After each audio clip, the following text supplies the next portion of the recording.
राना साहब, ये इशू क्या है पीपल्स पार्टी के साथ? कोई इशू नहीं है। तो ये गोलाबारी क्यों चल रही है? नहीं, गोलाबारी देखें, दोनों पार्टियां जो हैं वो अलग-अलग दोनों सियासी जमातें हैं और अक्सर मौक़ों के ऊपर एक दूसरे के साथ तआवुन भी किया है, जद्दोजहद में भी और गवर्नेंस में भी। लेकिन अक्सर औक़ात एक दूसरे के मुखालफ रही हैं, मुखालफ इलेक्शन लड़े हैं। यानी वो मुखालफ सियासी जमातें ज़रूर हैं लेकिन दुश्मन नहीं है, दुश्मन सियासी जमातें नहीं हैं। दुश्मनी का जज्बा एक ही जमात दूसरों से रखती है, जबकि हम तो उससे भी ना रखते हैं ना रखना चाहते हैं। तो इसमें जो है वो बिलावल भुट्टो जरदारी साहब ने एक प्रेस कॉन्फ्रेंस की।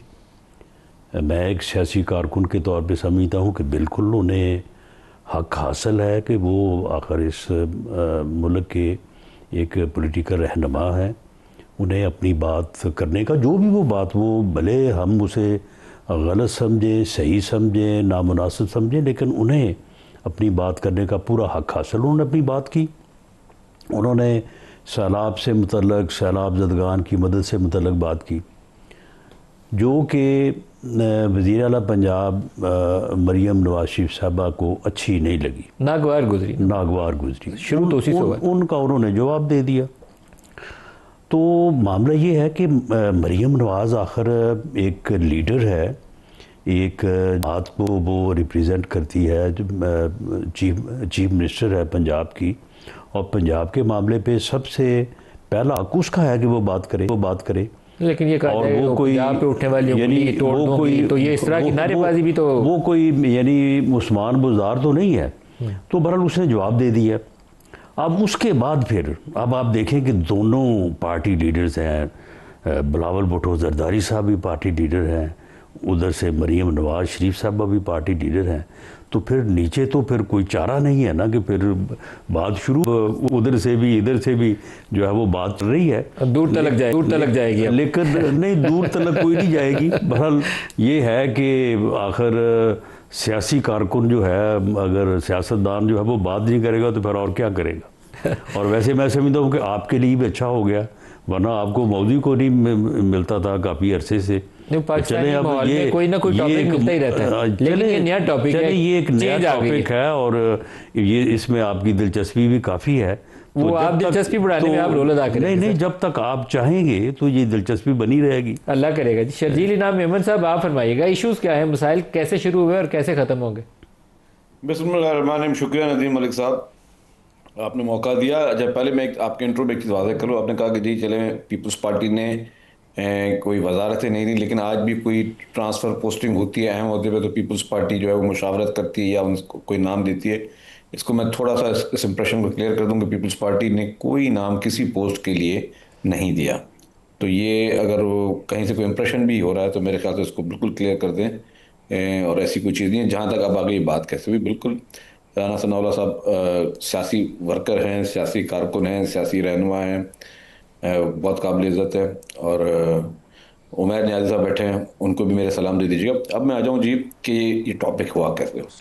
देखिए जी, सैलाब आए, सैलाब से पीपल्स पार्टी गुजरी और बहुत ही टफ पीपल्स पार्टी ने कोई इस पिछले सालों में, पिछले चंद सालों में कोई सैलाब देखें 2010, 2011, 2022 में, फिर ये सारी सिचुएशन जो है पीपल्स पार्टी ने बड़े क्लोजली इसको वॉच की हैं और पीपल्स पार्टी ने इससे सीखा भी उन सैलाब से ना। और आप देखें कि आज भी दुनिया की तारीख का सबसे बड़ा हाउसिंग प्रोजेक्ट जो बन रहा है, जो सैलाब मुतासरीन के लिए बन रहा है, जो कि बिल्कुल कच्चे घरों में ले रहे हैं, जिसमें 21 लाख घर बन रहे हैं, वो chairman Pakistan Peoples Party Bilawal Bhutto Zardari साहब ही बना रहे। तो उन्होंने जब सैलाब आए सब उन्होंने हमदर्दी की। खैबर पख्तूनख्वा में सैलाब आए तो हमारे यहाँ पे मखदूम महबूब साहब और PDM की पूरी टीमें गई वहाँ पे, उन्होंने अपनी जो इमदाद वहाँ पे देनी थी, जो मदद कर सकते थे इखलाकी तौर पे वो की। अभी भी पंजाब के लिए सब चीज़ें ये की। और चेयरमैन साहब पर्सनली सेंट्रल पंजाब भी गए, साउथ पंजाब भी गए और उन्होंने एक अपील की और वो उनकी अपील थी फेडरल गवर्नमेंट से कि जी आप BISP के ज़रिए इमीडिएट रिलीफ तो आपने पहुँचाना है ना। जब तक आपने अपने तखमीने लगा रहे हैं कि जी किसका कितना नुकसान हुआ है और बाद में बकौल आपके आप 10 लाख देंगे, अच्छी बात है आप जो पैसे देना चाहें, लेकिन उससे पहले लोग खाएंगे कहाँ से। इस वक्त साउथ पंजाब में मुझे पता है कि इस वक्त माजरत के साथ मैं कह रहा हूँ कि बहुत बड़े तरीके से मीडिया मैनेजमेंट के ज़रिए वो फुटेजेस नहीं आ रहे हैं। मेरे पास वो सारे फुटेज पड़े हैं, जब चाहे मैं आपको दिखा सकता हूँ। और डे टू डे की, ये नहीं कि पुरानी फुटेज, कि इस वक्त साउथ पंजाब में लोग जो हैं वो किस तरीके से किस हाल से गुजर रहे हैं। मैं तो गुजारिश करूंगा कि सारे चैनल एक दफ़ा जाके वहाँ पे दिखा दें कि वहाँ लोगों का किस किस कैफियत से लोग गुजर रहे हैं। चलें जी, उसके लिए उन्होंने कहा कि जी आप इमीडिएटली बीआईएसपी के ज़रिए आप उनको इमदाद दे दें। दूसरी बात ये कि आपका जो है प्राइम मिनिस्टर साहब इंटरनेशनल अपील करें। उस पर अब जो रिएक्शन क्या आता है, देखें ना, बात क्या है, बात कोई लड़ाई नहीं है, कोई झगड़ा नहीं है। उस पर यह आता है जी कि कोई खुददार शख्स जो है वो बैरून मुल्क से इमदाद कैसे मांगेगा। ये चीफ मिनिस्टर साहबा का स्टेटमेंट है। अच्छा, फिर मैंने वो स्टेटमेंट भी चला कि प्राइम मिनिस्टर साहब मियां शहबाज शरीफ साहब ने अभी इसी पिछले कोई एक महीने के अंदर उन्होंने इंटरनेशनल अपील की है। हम शुक्रगुजार हैं प्राइम मिनिस्टर साहब को, उन्होंने अपील की है। तो अगर ये चीफ मिनिस्टर साहबा कह रही हैं कि जी कोई खुददार शख्स किस तरह अपील कर सकता है या इंटरनेशनल कम्युनिटी को नॉक कर सकता है, तो क्या वो अपने प्राइम मिनिस्टर साहब के लिए कोई अलग सोच रखती हैं। दूसरी, चले ये तो सैलाब की बात है ना, सैलाब पे हमने भी हमारी कोशिश है कि जिस हमें हमारे स्ट्रॉन्ग है साउथ पंजाब में, हमारे सीट्स भी हैं, वहाँ लोगों की भी है, लेकिन हम पूरे पंजाब की बात करते हैं, पूरे पाकिस्तान की बात करते हैं, गिलगित-बल्तिस्तान की बात करते हैं। लेकिन जो एक जो चीज़ ख़राब हुई है ना, वो बहुत ख़तरनाक ख़राब हुई है, जिसको शायद हर कोई लाइटली ले रहा है और मीडिया भी उसको सलाह नहीं दे रहा। दूसरी लड़ाई कहाँ से शुरू हुई, जो कि जिसको मैं लड़ाई नहीं कहता, लेकिन फिर ये हुई एक, मैं साफ ही नहीं कहूँगा, एक शख्स जिसने एक डेरोगेटरी रिमार्क्स दिए और बहुत बुरे, और मैं कहता हूँ किसी भी कम्युनिटी के लिए, किसी कौम के लिए रिमार्क्स नहीं देने चाहिए। उस बंदे ने जिसने रिमार्क्स दिए उसको स्टैंडिंग कमेटी में, कि एक प्रिविलेज कमेटी, उसने बुला लिया। राना सनाउल्लाह साहब पार्लियामेंटेरियन भी हैं, रहे हैं, सब चीज़ समझते हैं। तो अगर स्टैंडिंग कमेटी इस्तेहकाक कमेटी ने बुला दिया तो उसका राइट है वो बुलाए, फिर उसने माफ़ी मांगी, उसको माफ़ करना ना करना भी उस स्टैंडिंग कमेटी का काम है। उस पे पीएमएलएन के ऑफिशियल अकाउंट से, उस पे इनके मिनिस्टर्स के अकाउंट से, और इनके पीएमएलएन वालों ने एक कैंपेन चलाई, Punjab stand with with that person. मुझे ये बताएं नदीम साहब कि क्या लॉजिक है कि मैं आज, खुदा न खास्ता कोई बंदा आपकी कोई बेइज्जती कर दे किसी भी चैनल की या किसी शख्स की या पूरी कम्युनिटी की, और एक पूरी पार्टी, और उसके साथ आप मैसेज दे रहे हो कि वो सूबा खड़ा है उस शख्स के साथ जिसने ये डेरोगेटरी रिमार्क्स दिए। इसका जवाब आज दिन तक मुझे नहीं मिला। मतलब किस हद तक, मैं कहता हूँ कोई मेच्योर सियासतदान या मेच्योर इंसान भी ये सोच नहीं सकता, या जो राणा साहब से इसका जवाब पूछ लेते हैं ना। जी राणा साहब, आप इसका जवाब देना चाहिए। मुझे मुझे नहीं इल्म में, ये जिस बंदे की इन्होंने बात एक दिन पहले प्रेस कॉन्फ्रेंस में भी की है, तो मैंने सुना ज़रूर है, लेकिन मैं नहीं उस बंदे को जानता, और मुझे ये भी नहीं मालूम कि वो कौन सा उसका अकाउंट है और किस अकाउंट की किसने जो है वो मैं तो वाज़ेह कर दूं राणा साहब। अमदाद या हमायत की है। देखें शर्जील मेमन साहब, ये चीज़ें जो हैं ये इनमें देखें मामला ये है कि आप जब सैलाब ज़दगान का ज़िक्र इस अंदाज से करेंगे तो फिर चीफ मिनिस्टर पंजाब जिसने रात दिन मेहनत की है और उसने डिलीवर किया है, उसने उनको अपना मेहमान बनाया है, उनकी खिदमत की है, तो अगर ये चीज़ लाजमी बात है कि उसको नागवार गुजरेगी।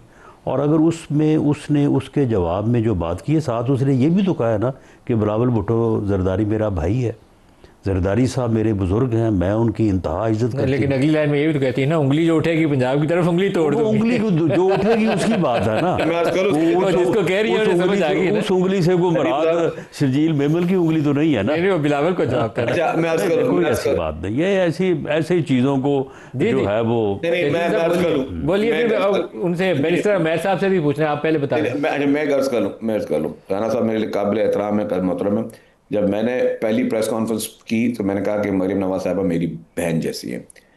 चंद साहब ने प्रेस कॉन्फ्रेंस की, उन्होंने कहा मेरी बहन जैसी है। कमर जमान कायरा साहब ने प्रेस कॉन्फ्रेंस की, उन्होंने कहा हमारी बहनों जैसी है। आप देखें कि रेस्पेक्ट का लेवल हमने नहीं निकाला। आप सोशल मीडिया पे जो लैंग्वेज, मेरे पास स्क्रीन शॉट्स पड़े हैं, जो लीडरशिप के लिए, ख़वातीन लीडरशिप के लिए जो अल्फाजात का चुनाव किया जा रहा है पीएमएलएन के अकाउंट से, मेरे पास वो अपने स्क्रीन शॉट है, हमारे सोशल मीडिया को मैं भी देखता हूँ। तो मुझे लोगों ने भेजा जी इसका तो अब तो ये लोग जज्बाती हो जाते हैं ना। मैंने कहा नहीं, आपने कोई इस तरह का रिएक्शन या जवाब नहीं देना, आपने गाली का जवाब गाली से नहीं देना है। हम ये इस तरह की सियासत नहीं करते। लेकिन दूसरी बात, अब राणा साहब ने कहा कौन है क्या है, ये छोटी बात नहीं राणा साहब। और मैं इसको इसलिए बोल रहा हूँ कि ये एक होता है ना कि बच्चे उन्हें कर लिया, नीचे थर्ड टीयर ने कर दिया। अब मैं नाम भी ले रहा हूँ, अभी मैं नाम ले, रजी दादा साहब हैं, जो कि नाम पीटीवी, ना लीजिएगा, नाम ना लीजिएगा शर्जील साहब। अब ले गया, अब गया। अच्छा, पीटीवी। ना ले, अच्छा सुन तो ले। मुनासिब नहीं है। सर मुनासिब इसलिए कि देख मैं बताएं नदीम साहब, पीटीवी का मुलाजिम था। उसने रिमार्क्स में हमारी अपील किए बगैर, अता तारड़ साहब का मैं शुक्रगुजार हूं, उन्होंने उसको उस नौकरी से बर्खास्त किया, क्योंकि उन्होंने समझा कि वो शख्स उस चीज़ के लायक नहीं था, ठीक है ना, जिसने इतने गलत और इस तरह की लैंग्वेज इस्तेमाल की है। उसके बाद पीएमएलएन के मिनिस्टरों के, सीनियर मिनिस्टरों के अकाउंट से, पीएमएलएन के ऑफिशियल अकाउंट से, और हैशटैग आप चलाते हो कि Punjab stand with that person, मैं फिर नाम अवॉइड करूं, Punjab stand with this person. फिर उसके बाद चीफ मिनिस्टर साहबा तकरीर में उसको उसको कह रही हैं कि जी उसने माफी मांग ली थी, जी। अगर माफी मांग ली थी तो अगर आपने नहीं दी माफी तो अब हम उसके साथ खड़े हैं और हम पूरा सब खड़े हैं, वो हमारा हीरो है, पता नहीं क्या मतलब। आई डोंट अंडरस्टैंड कि यार ये इस तरह की कोई सोच कहीं कोई समझदार सियासतदान कोई भी शख्स कर सकता है? मतलब कोई, ये तो हमने माजी में देखा था कि भाई गाली देने वालों को भी इनाम मिलते थे, लेकिन आप यहाँ पे एक शख्स जो कि पूरी आपको, या आप एक नफरत की एक शुरुआत नहीं है। मतलब मैं नदीम साहब आपने भी, मैं समझता हूँ आप एक फेयर बात करेंगे कि अगर चले एक पार्टी को भी गाली देता ना, ये लीडरशिप को देता, वो अलग बात है। एक शख्स बोलता है जी पूरी एक कौम के लिए कि जी ये लोग बुरे लोग हैं, ये गंदे लोग हैं, उनके मजाक उड़ा रहा है और बोले मरो डरो नहीं जो भी। सर, वो ये कहने की गुंजाइश ही नहीं है, ये कहने की गुंजाइश ही नहीं है। आप मेरे ये भाई हैं, सारे सिंध में बसने वाले, केपी में बसने वाले, मुझे बलूचिस्तान में बताएं, बसने वाले अगर हमारे अगर भाई हैं, एक शख्स पूरे पंजाब में बसने वाले हमारे भाई एक हैं, ये एक कह ही शख्स नहीं पूरे सकते। सूबे के लोगों को और सूबे की पूरी कौम को गाली दे और एक दूसरा नहीं सूबा कह कहे सकते, ही नहीं स्टैंड कह विथ सकते, हिम, नदीम साहब आप इसको जस्टिफाई कर सकते हैं? नहीं कर सकता जी। मैं तो इस कहने की ऑप्शन, मैं कहता हूँ एग्जिस्ट ही नहीं करती। एक एक हमारा जिस्म का हिस्सा है, पंजाब बसता है, तो दूसरा हिस्सा यस, उसका पंजाब सामने हमारा से भाई, कैसे आप हमारा बात बड़ा खड़ा नहीं भाई। कर सकते?